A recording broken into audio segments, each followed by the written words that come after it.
The organ. No? Maybe I'm imagining it because I know the story. Okay.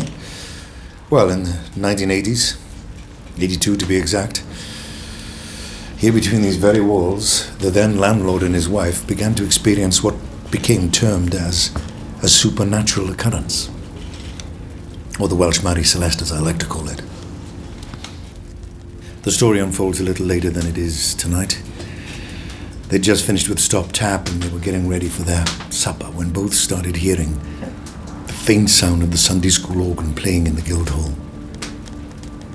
Thinking someone had snuck in to the room and was playing a bit of probably alcohol-fueled tomfoolery, the landlord ran up the outside stairs to open the door and dashed into the room. Yet the second the door was opened, the music stopped. And the room was completely empty. Now what follows sounds like some serious Sherlock Holmes business. The stairway was the only way of getting into the upper room, so a complete search was conducted to make sure it was indeed empty, and guess what? It was. And that's not it. The same thing happened again, on 2 separate occasions.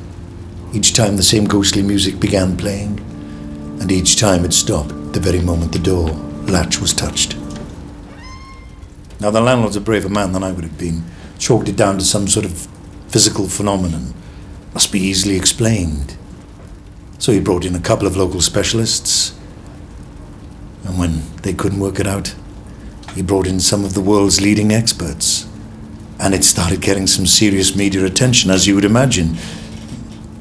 Ghosts at the Prince of Wales Inn, the haunting of Kenfig. Could it be explained?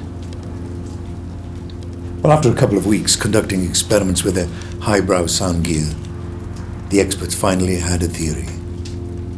Some sort of sound energy had been captured by the unusual salts found in the ancient walls here. And the sound, they believed, sounded uncannily like that of an old school organ. Anticlimax? Maybe. Except they disregarded all of the findings that didn't quite fit in with the theory.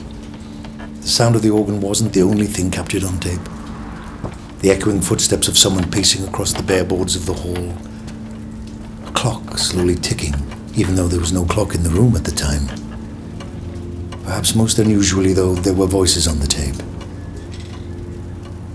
Very faint in Old Welsh.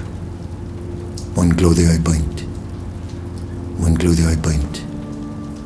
Now, as far as we know, no murder or foul deed has ever been committed in the Guildhall in the past to provide motivation for these said ghosts, but for those who heard the haunting sounds, tales like this definitely capture the imagination, especially when heard round the glowing fireplaces in the Prince of Wales Inn on a cold, dark winter's night.